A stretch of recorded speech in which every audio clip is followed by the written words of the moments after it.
नमस्कार. ॲच्युअर medical counselling सेंटरमध्ये तुमचं स्वागत आहे. 10-12 दिवसा अगोदर आपण ऑलरेडी त्या ठिकाणी नवीन जे काही महाराष्ट्रामध्ये चालू होणारे BMS कॉलेजेस आहे त्यामध्ये गृहमिश्री आयुर्वेद कॉलेज जालना असेल, त्यानंतर श्रेयस आयुर्वेद कॉलेज छत्रपती संभाजीनगर आणि शामराव पाटील आयुर्वेद कॉलेज सोलापूर ह्या कॉलेजचा जो काही शासन निर्णय आहे, GR आहे, याबद्दल आपण त्या ठिकाणी 10-12 दिवसा अगोदर एक व्हिडिओ अपलोड केला होता आणि त्या व्हिडिओमध्ये असं सांगलं होतं की हे जे कॉलेजेस आहे हे त्या ठिकाणी राऊंड 2 मध्ये येणार आहेत, अवेलेबल असणार आहेत. त्याचप्रमाणे नवीन एक BMS कॉलेजचा जो की सोमय आयुर्वेद कॉलेजचा जो काही शासन निर्णय आहे तो सुद्धा आपण त्या ठिकाणी त्या GR वर शासन निर्णयावर व्हिडिओ अपलोड केलेला होता.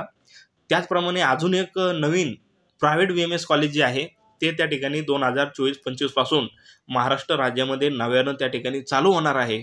त्याचा शासन निर्णय जो आहे हा त्या ठिकाणी जाहीर झालेला आहे. तर ते कोणतं कॉलेज आहे, त्याची इंटेक कॅपॅसिटी किती आहे, त्याचप्रमाणे कोणत्या डिस्ट्रिक्टमध्ये ते कॉलेज आहे, हा शासन निर्णय आपल्याला या व्हिडिओमध्ये आज बघायचा आहे.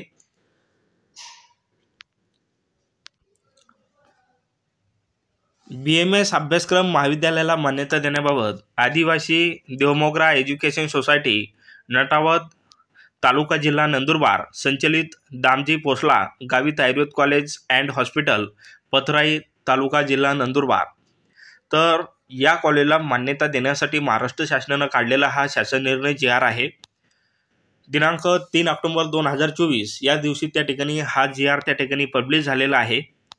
आदिवासी देवमोगरा एज्युकेशन सोसायटी नटावद ताजी नंदुरबार संचलित Damji Posla Gavit Ayurved college and hospital Pathrai तालुका जिल्हा नंदुरबार या आयुर्वेद महाविद्यालयास BMS अभ्यासक्रमाकरिता संदर्भाधीन पत्र क्रमांक 1 अन्वये 60 विद्यार्थी प्रवेश क्षमतेसाठी ना हरकत प्रमाणपत्र दिलेले आहे. तर 60 इंटेक कॅपॅसिटी असणारं हे कॉलेज त्या ठिकाणी नंदुरबार जिल्ह्यामध्ये त्या ठिकाणी चालू होत आहे. 2024-25 वर्षाकरिता भारतीय चिकित्सा पद्धती राष्ट्रीय आयोग आयुष मंत्रालय नवी दिल्ली यांनी संदर्भाधीन पत्र क्रमांक 2 अन्वये 60 विद्यार्थी प्रवेश क्षमतेसाठी सदर महाविद्यालयास BMS अभ्यासक्रमाकरिता मान्यता दिलेली आहे. तर सेंट्रल गव्हर्नमेंटकडून त्या ठिकाणी मान्यता भेटलेली आहे. तर या कॉलेजला ज्यावेळेस महाराष्ट्रची जी काही युनिव्हर्सिटी आहे MUHS Nashik, Maharashtra university of health and science Nashik, या युनिव्हर्सिटीकडून त्या ठिकाणी परमिशन भेटल्यानंतर हे कॉलेज त्या ठिकाणी राऊंडमध्ये आपल्याला अवेलेबल होणार आहे. सोमया आयुर्वेद कॉलेज आणि हे जे काही कॉलेज आहे Damji Posla Gavit Ayurved college and hospital Nandurbar, हे 2 कॉलेजेस त्या ठिकाणी या वर्षीपासून नव्यानं चालू होणार आहे. या कॉलेजची इंटेक कॅपॅसिटी 60 एवढी आहे. तर ही एक आपल्यासाठी आनंदाची बातमी आहे. महाराष्ट्रामध्ये परत एक नव्यानं कॉलेज चालू होणार आहे, त्यामुळे कुठंतरी BMSचा जो काही हाय गेलेला कटअप आहे तो कमी होण्यास त्या ठिकाणी मदत होईल.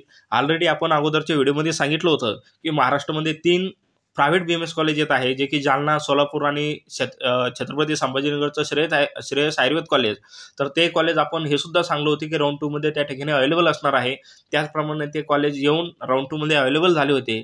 आता फक्त 2 कॉलेजचे शासनानं GR त्या ठिकाणी पब्लिश केलेले आहेत आणि परंतु हे कॉलेजेस अजून त्या ठिकाणी राऊंडमध्ये यायचे बाकी आहेत. फर्स्ट कॉलेज म्हणजे सोमय आयुर्वेद कॉलेज आणि सेकंड म्हणजे हे college Damji Posla Gavit Ayurved college and hospital Pathrai तालुका जिल्हा नंदुरबार, हे 2 कॉलेज त्या ठिकाणी अजून राऊंडमध्ये येण्याचे बाकी आहेत. आणि हे 2 कॉलेजेस त्या ठिकाणी जर राऊंडमध्ये आले, या वर्षीपासून चालू झाले आणि त्या ठिकाणी हे 2 कॉलेज राऊंडमध्ये येण्याचे चान्सेस खूप आहेत आणि त्यामुळं कुठंतरी BMSचा कटऑफ वाढलेला BMSचा कटऑफ त्या ठिकाणी कमी होण्यास मदत होईल. व्हिडिओ आवडला असेल, व्हिडिओला लाईक करा, चॅनलला सबस्क्राईब करा आणि गरजू मुलांना हा व्हिडिओ त्या ठिकाणी शेअर करा. त्याचप्रमाणे MBBS, BDS, BMS, BHMS आणि अदर जे काही पॅरामेडिकल कोर्सेस आहे या कोर्सेसच्या ॲडमिशन रिलेटेड जे काही व्हिडिओ आहे ते आपण त्या ठिकाणी यूट्यूबवर अपलोड करतच असतो, त्यामुळं चॅनलला सबस्क्राईब करा. त्याचप्रमाणे व्हॉट्सअप ग्रुपची जी काही लिंक आहे आणि टेलिग्राम ग्रुपची लिंक व्हिडिओच्या डिस्क्रिप्शनमध्ये दिलेली आहे, त्या ठिकाणाहून तुम्ही ग्रुप जॉईन करू शकता, जेणेकरून येणारी जी काही अपडेट असेल ती तुम्हाला ग्रुपद्वारे आणि व्हॉट्सअपच्या टेलिग्रामच्या ग्रुपद्वारे आणि आपलं जे काही यूट्यूबचं चॅनल आहे ॲच्युअर मेडिकल काउन्सिलिंगचं, त्याद्वारे तुम्हाला त्या ठिकाणी भेटेल. त्यामुळे सर्व ग्रुप, सर्व चॅनल त्या ठिकाणी सबस्क्राईब करून ठेवा. या ठिकाणी आपण थांबूया. धन्यवाद.